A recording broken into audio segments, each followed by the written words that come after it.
Hey there, sports fans. Welcome back. Another episode of the Brew and Shaver Sports Podcast, the SEC Sports Podcast, where we talk about Right. all things SEC, which means right now, this time of year, we're talking about football. And Darren, welcome to October. And it's such a beautiful end to the month. It's this week, whatever week it falls on, is always such a beautiful time for Vanderbilt fans because there was no game. There was nothing to be upset about. There was no loss.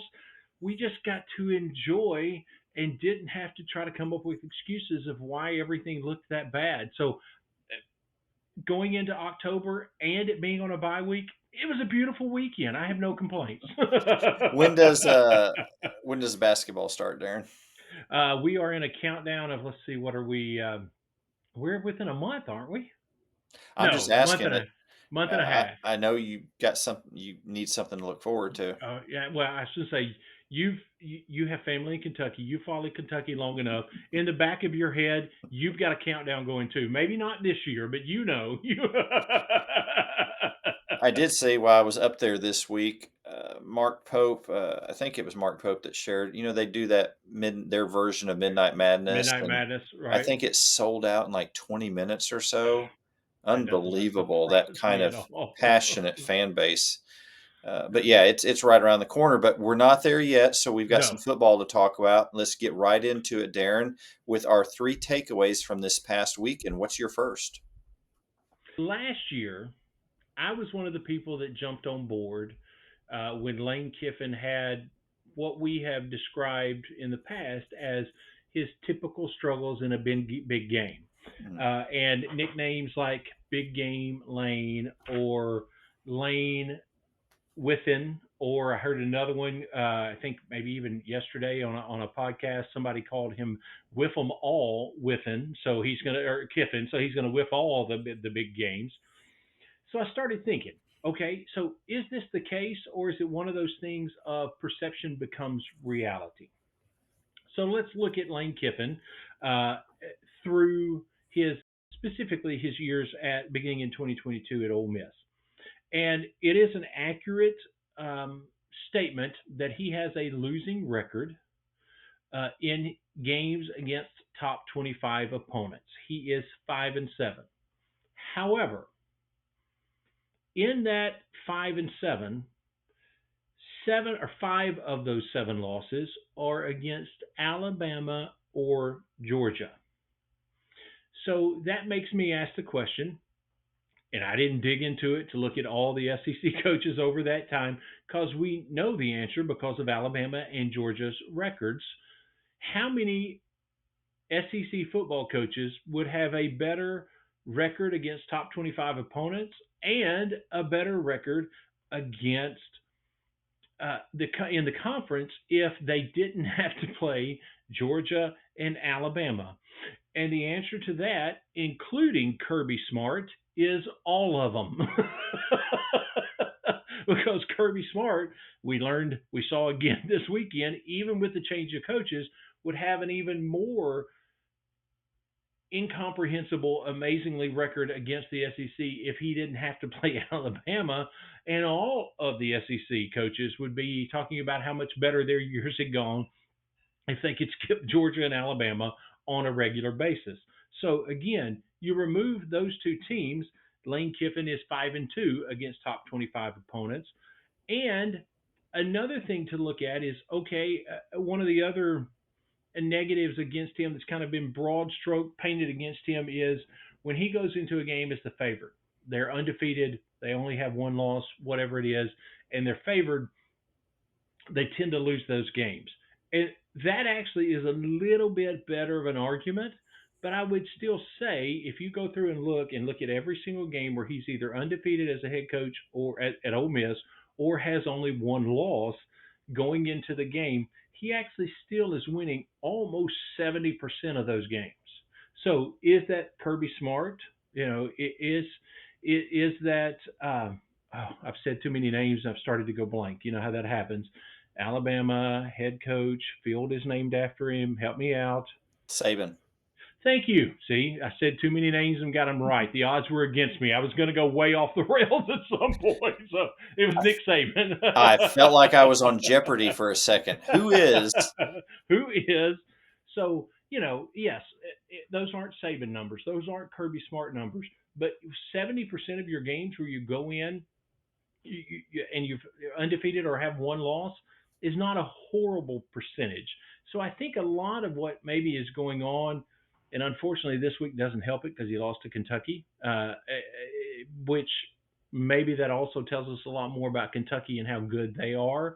Maybe South Carolina was the anomaly, and not Georgia or Ole Miss those games, but still, I think we need to take a little bit of a step back and see what big picture he's done at Ole Miss and who he's had to face in some of those losses to top 25 teams.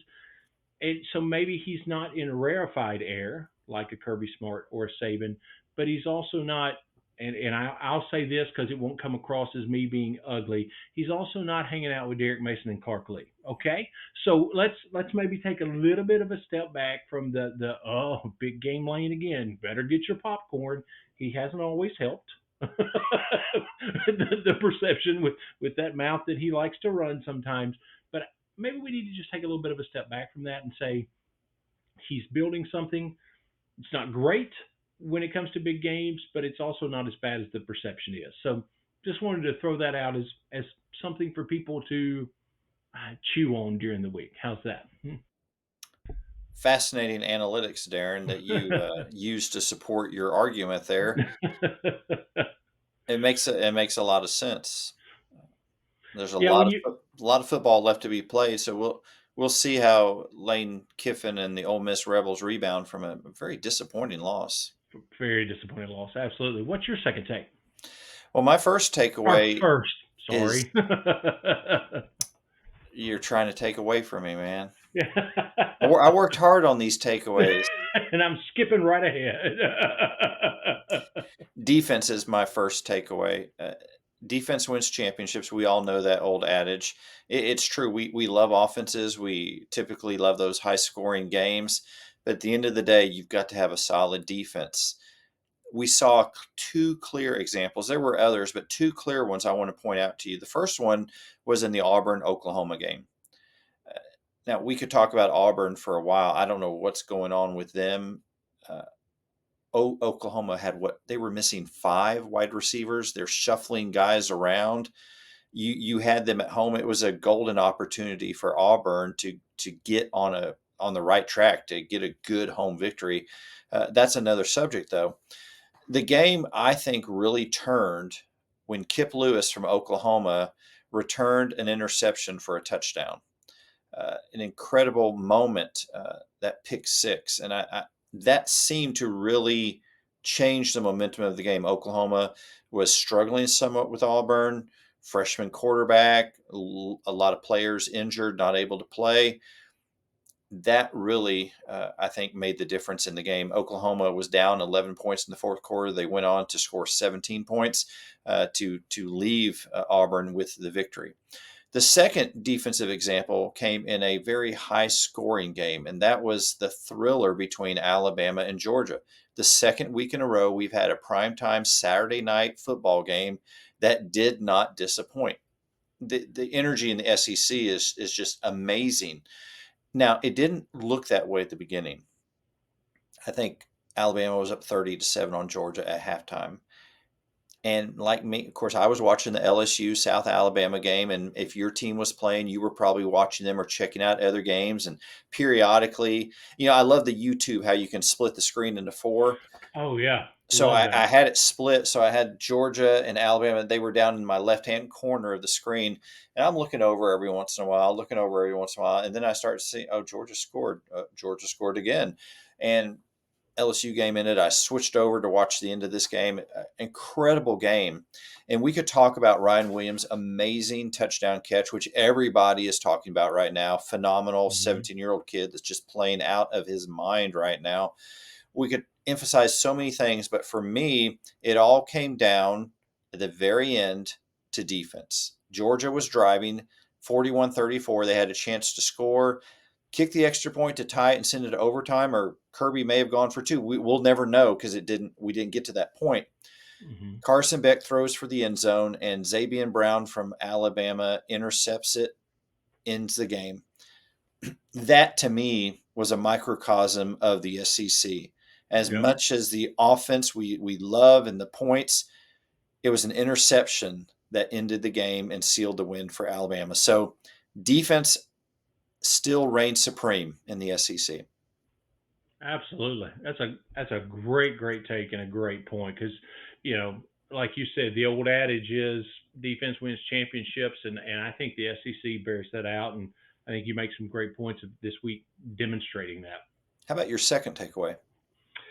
Well, speaking of defense and SEC defenses being very physical and very tough, I think one of the things that we're seeing this year, this season, and it's not just all of a sudden this season. I think we've seen it slowly build. Um, and my thought process in bringing this up actually is that I think we're going to see it continue to develop and become an even bigger thing over the next few seasons. But backup quarterbacks are enormously important in the SEC because if you look at, there have been almost 2,000 passes attempted so far this season, and over 20%, and that's strictly with SEC teams. I meant to say that. Uh, Over 20% of those passes, and we're only 5 weeks in, have been attempted, or those attempted passes have been by someone other than the person that was designated the starter for the team at the beginning of the season. So we have the obvious examples. Blake Shapen for Mississippi State is now out. That number is only going to grow at Mississippi State of how many passes are attempted by someone other than the beginning of the year designated starter. Quinn Ewers out again, or just like he had last year, only out for a couple of weeks, hopefully, just like was the case last year, or for a few weeks. Should be back next week. But again, you've got a backup that's starting there. We've seen the same thing happen at South Carolina. We've seen the same thing happen, not necessarily because of injury, but just because of changes in because of quarterback play at Texas A&M, at Auburn. So you've got all of these examples, whether it be through injury or needing a change of pace or needing to look at a different quarterback, where someone other than the designated week one starter is now or has taken significant snaps for whatever team you're talking about. And you see it at almost every single, there are just a few schools that haven't had that issue already this year with the transfer portal and the NIL as the way it is. I think trying to do everything you can to grab someone that has significant starting experience, whether it be in the conference or outside the conference, and stepping up the NIL game to get that person on your sidelines, even though they won't necessarily have guaranteed starts for the coming year. I think we're going to start to see that emphasis within SEC teams because it is just increasingly becoming more and more and more important. And like I said, we're only 5 weeks in, and we've named examples for over 50% of the teams in the SEC where a backup is taking significant snaps or and that, like I said, that equates to 20% of the passes that have been taken or pass attempts that have been made are by someone other than that designated starter. So I think it's going to become even a bigger deal that we notice throughout the process of the season, and we see transfer portal and NIL activity react accordingly over the next few seasons. I think this is something we're going to start to see. We're going to be amazed by who teams have standing on the sideline just in case they need to take a snap going forward. Do you think this is something that you mentioned NIL? Is this directly affected by NIL? Is it changing the importance of the backup quarterback or a team's Well, ability to attract or retain? I think the transfer portal definitely is, which obviously those two things are very much interlinked because just like with, think about Georgia. Was it 2 years ago, 3 years ago when Stetson Bennett, or so was it 2 seasons ago or 3 seasons ago when Stetson Bennett was the starting quarterback? Who did they have behind him? They had Vandergriff, who's now at Kentucky, and Beck, who is now their starting quarterback. Can you look across any other team in the country, not just the SEC, that just 3 years later has three names like that sitting on their sideline? Absolutely not. Not even at Georgia. They named their starter, and now the second person, or the third of those three that we just talked about, is now at Kentucky taking snaps, which is something that 5 years ago would not have happened, would not have even been possible, much less not happening. So I think it absolutely has a direct effect on what we're seeing. Hmm. Fascinating, fascinating developments. Thank you, Darren, for that second takeaway. My second takeaway, you mentioned Vandergrift from Kentucky. I want to go to Kentucky. We've kicked this around in previous episodes. That South Carolina game, we immediately wrote Kentucky off. We thought, okay, here's Kentucky being Kentucky. They're horrible. Mm-hmm. Vandergrift's a bust. I think he had 30 yards passing that game against South Carolina. Since then, I've developed a different outlook about Kentucky. South Carolina may be better than what we thought. I know LSU had a dogfight with them, and it came down to a missed field goal on South Carolina's part. And Kentucky, let's talk a little bit about this team.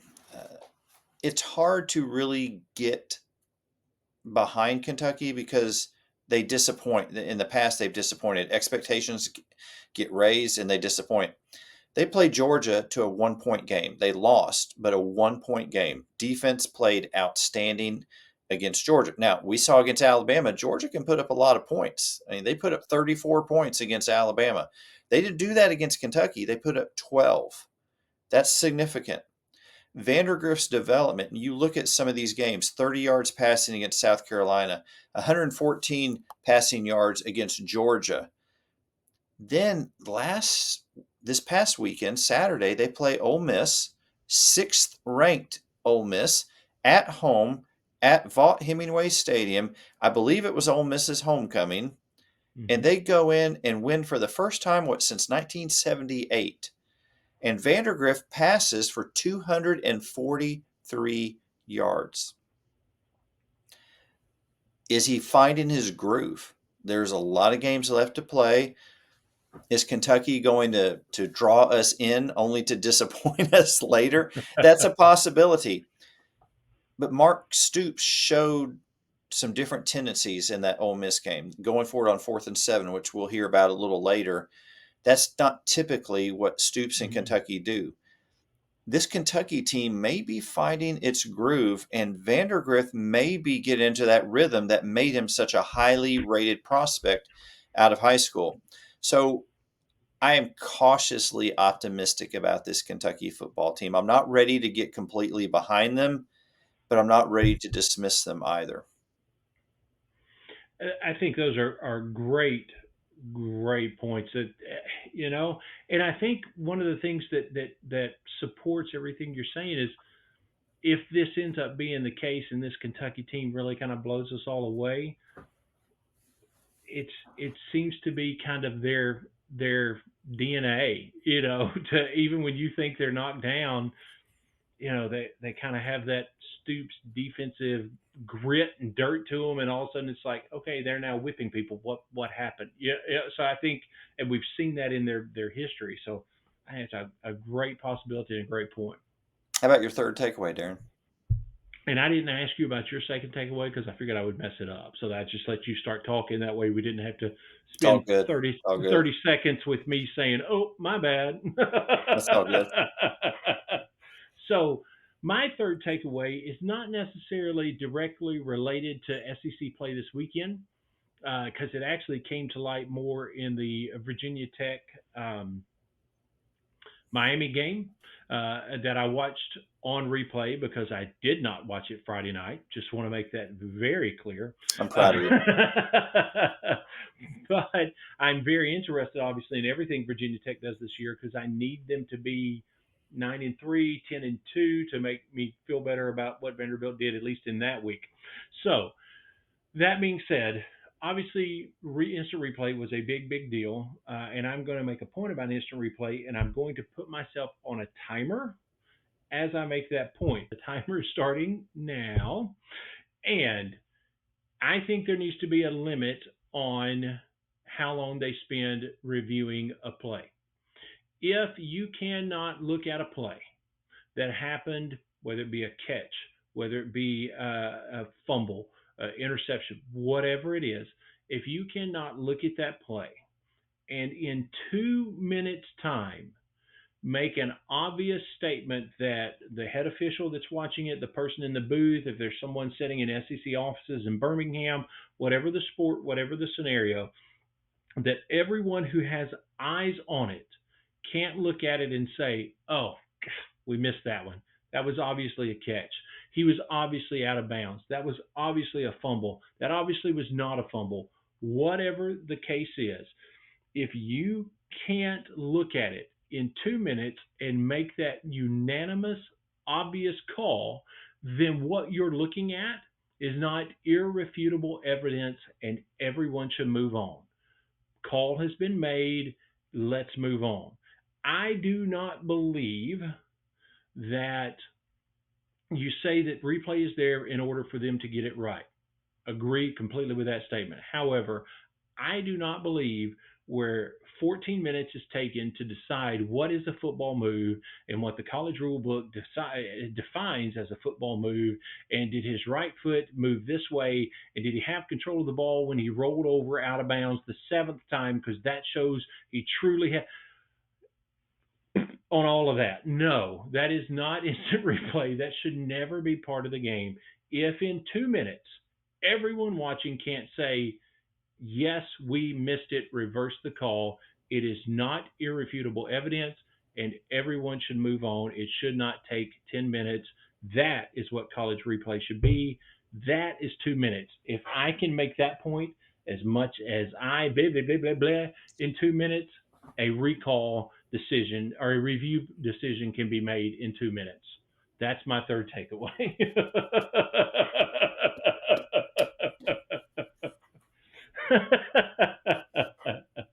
Well said and well done. That's my story, and I'm sticking to it. That's You have my vote in November. thank you, thank you. I have jokes about that, but we'll just keep moving.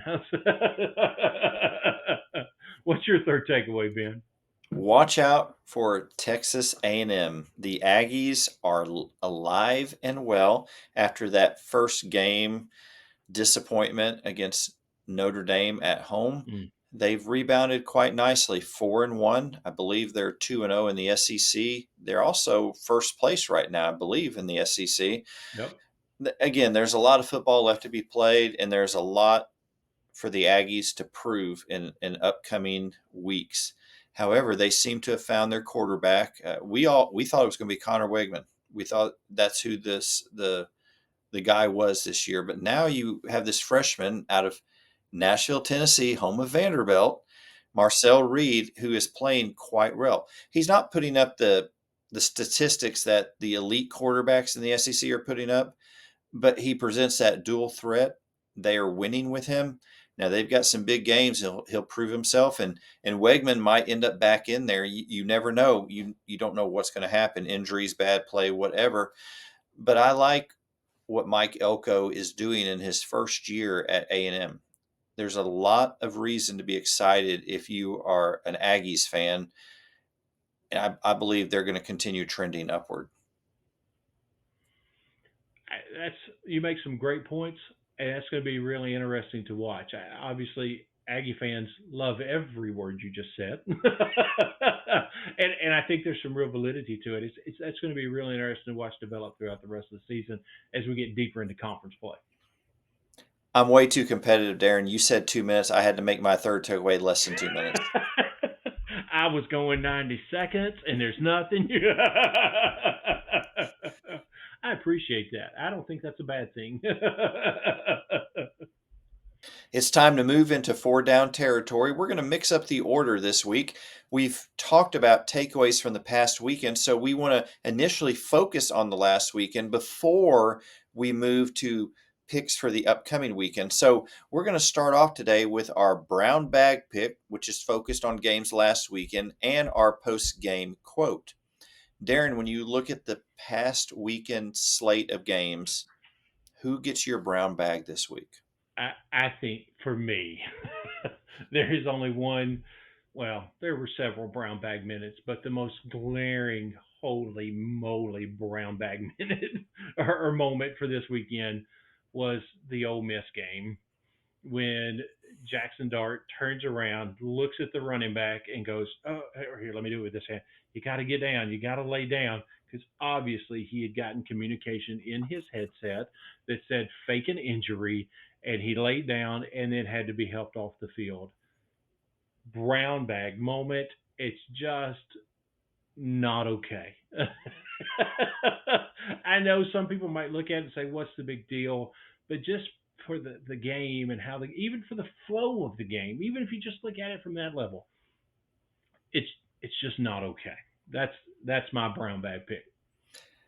I had another one in mind, Darren. I think, though, I'm going to piggyback off of yours because it is becoming somewhat of an issue. Yep, Technically, if we're just following the letter of the law, there is not a rule against it. The question is it done in the spirit of sportsmanship? Everybody's exactly. looking for a competitive advantage. Where's the line there? Where do we cross the line of what is ethical and what is not ethical? We can say, well, it's legal, there's not a rule against it, but that doesn't Right. mean it's right. So this is an important issue, Darren, that you raise that is going to be addressed somehow. I hate when we have to add more rules Agree with to that. Yeah. prohibit things like this, but the case you pointed out seemed shockingly obvious. Maybe there's an Hmm. explanation there. I've not heard it if there is. And if Right. there is, we have no problem saying we were wrong about it. But Hmm. as you pointed out, from all observances, it seemed pretty egregious. Absolutely. So it is concerned. I think that, yeah, I'm just going to switch my brown bag to your brown bag.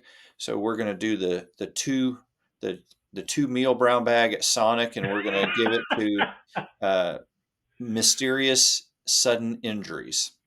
So how about this for a nickname? If Lane Kiffin keeps this up, we've discussed the possibility that he should no longer be called Big Game Lane because maybe it's not as bad as it seems, but maybe we should start calling him Big Lame Lane if he keeps this up and keeps faking injuries. What do you think? How's that?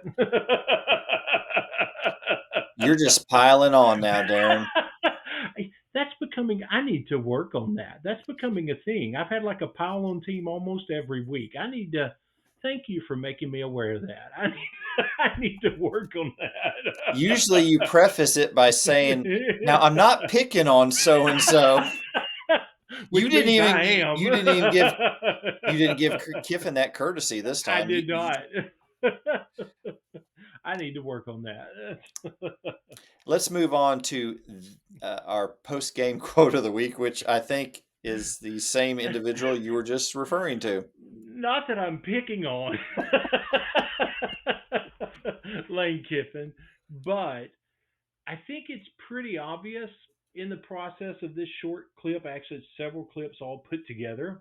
I think it's pretty obvious that he's upset about the loss. And even though he's not going to, as we saw with our good friend Hugh Freeze, have to review the tape, I think he's pretty sure without reviewing the tape the moments that ended up being pretty critical in the game. So let's see what Coach Kiffin has to say about Saturday night's game or Saturday afternoon's Beyond disappointing day.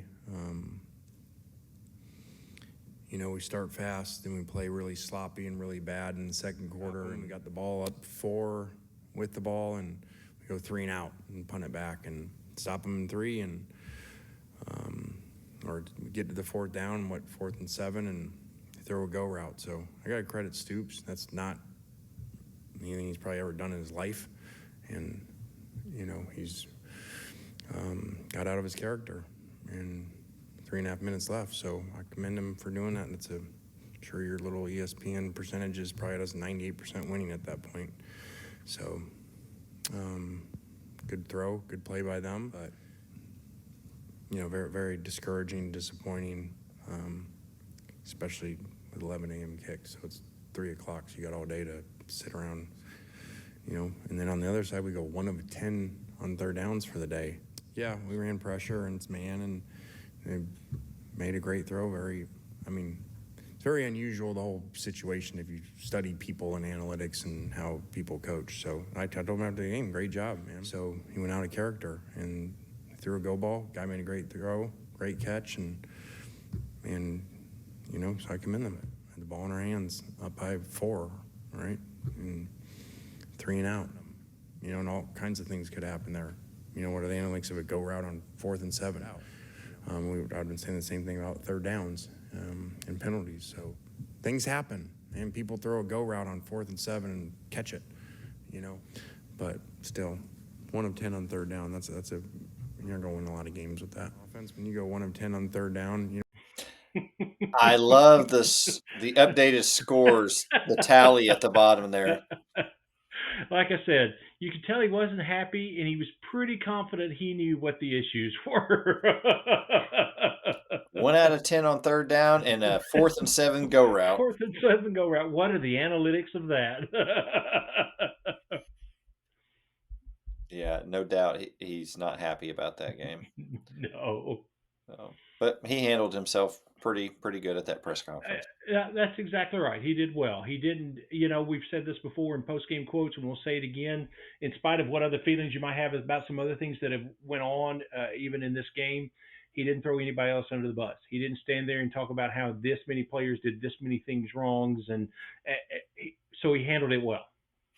I thought he actually confessed on that play he was outcoached. Absolutely. He didn't expect Mark Stoops to do it, and didn't we just hear in the post-game quote that he mentioned that to Stoops after the game? That was a great call. So I told him, man, that's a great call. Nobody saw it coming. Yep. Let's look forward to this coming week with our sure thing pick of the week and our upset pick of the week. As you look at the full schedule of SEC games coming this weekend, Darren, who is your absolute can't miss sure thing pick of the week? Who should we bet the farm on? I hate to do this, and Vanderbilt fans, if you're watching or listening, but earmuffs. I apologize in advance, but to me, you look at this week's slate, and Tennessee is the sure thing. I mean, we have talked a lot about Coach Petrino and that Arkansas offense and the things they've been able to do with Taylor Green. However, all of that has been said prior to them meeting this Tennessee defense and this Tennessee defensive line that not only has an incredible, front 7, but that front 7 can go 12 deep and have that many different combinations and fresh people on the field at any given time. It's just ridiculous. As cool as it is to watch a Bobby Petrino offense, typically it's probably going to be boring this week, and the Tennessee defense is going to say, "Oh, that's how defense is played in this conference. Just wanted to let you know," and it's going to be bad. How about you? What's your sure thing pick? Aggie fans, if you've already enjoyed this episode, you're going to enjoy this. I've got my sure thing as A&M over at Missouri. Missouri's coming to Kyle Field. A&M is actually favored by a point the last line that I saw on this game. Yet Missouri, I think, is ranked 9th and A&M is 25th. So I see A&M pulling out a big win against Missouri. I'm concerned about Missouri's struggles so far this year, how Brady Cook is going to play in particular. I see Missouri trending somewhat downward and A&M trending upward. Let's see if that holds out. I've got A&M winning. Nice. That's a great pick. How about your upset pick of the week? All right, Vanderbilt fans, earmuffs off, because you're going to be the only people that like this or buy it. But I am going to throw out the theory that Alabama, under a first-year head coach, is coming off an enormous win and are going to believe they're invincible. It's going to affect how they conduct themselves in meeting rooms, how they conduct themselves in practices, and they're not going to pay attention on the level that they need to in order to face what can be a tricky Vanderbilt offense with Diego Pavia. And that is going to leave enough room for Vanderbilt to catch Alabama off guard, stay in the game long enough to be within a score in the fourth quarter, and pull off the upset. My upset pick of the week is Vanderbilt. I don't think you're buying it. Darren, how long have these delusional episodes lasted? They've been really strong this week. Are you sleeping at night? No, I'm staying up and seeing the play develop as Diego Pavia gets around the corner and outruns all the Alabama guys. Delusion, dream, whatever. One of these days, what we think are outlandish upset picks, you're going to be right one of these days, and you're going to live off that upset pick for the rest of your absolutely. life. Absolutely. So if Vanderbilt does what you think they're going to do next week, you get the whole podcast, man. Well, because I will not be worthy to sit in this chair opposite you. But that's not completely true. Even though yours was not outlandish, let's point out you called the Alabama win last week in your upset pick. So it wasn't an outlandish pick, but you called it. You called the upset. So kudos to you as we're talking about upset picks. And I give those kudos to Zabian Brown for the interception in the end zone. Well, hey, it takes a team. It's a team game. There's no I in team. Who's your upset pick? I've got South Carolina upsetting Ole Miss. They get Ole Miss at home. South Carolina, as they showed in the LSU game, is extremely difficult to play at home. They had a week off to address injury issues, to plan for Ole Miss. I like we've been critical of Shane Beamer before, but we also try to acknowledge when we think he's doing a good job. They very well could be undefeated right now. So they are playing at a high level. Ole Miss got stung by Kentucky. Can they rebound from that on the road? Can they get it together? As I was telling my son-in-law this weekend, who's a big OU fan, we were watching the OU Auburn game, and I said, look, playing on the road in the SEC is difficult. And if your team can pull out a win on the road, that you don't make light of that. That's so difficult to do. Absolutely. I'm not sure Ole Miss is going to be able to do that in Columbia. I think South Carolina, they're rested, they're ready to play again, and I see them pulling out the win. So that was the moment when I have picked on Ole Miss all podcast, and you come to the end of this episode by saying they're going to lose to South Carolina. You know the old GIF that's been around for years of the guy standing up and slinging all the computers and everything off of his desk. We just created that moment for several Ole Miss fans with that upset pick. Yeah. Yeah, well, I sure as heck wasn't going to pick Vanderbilt to upset. But if I'm right, that's all I'm saying. If I'm right. There's always a chance. That's right. You're saying there's a chance. That's all I need. Well, thank you for watching the show tonight. We're going to stop before we descend into complete madness. New episodes come out every Tuesday. The surprise is you don't know what time of day they're going to come out. It might be in the morning. It might be at midnight. You never know. So, surprise. Be sure to hit that like button if you like the episodes. Hit that subscribe button so you get notified anytime new episodes come out. And remember our college pick'em. It's not too late to get in on that. Make your picks. If you pick better than Darren and I do, make sure you tell us about it. We welcome all trash talk as long as you don't insult our families. That's right. Feel free to tell us how much smarter you are than we are, because as you know, Darren picked Vanderbilt to win, and I picked South Carolina upset. So we both may look pretty foolish next week, but we appreciate you listening regardless. So until next time, y'all take care. Have a great week.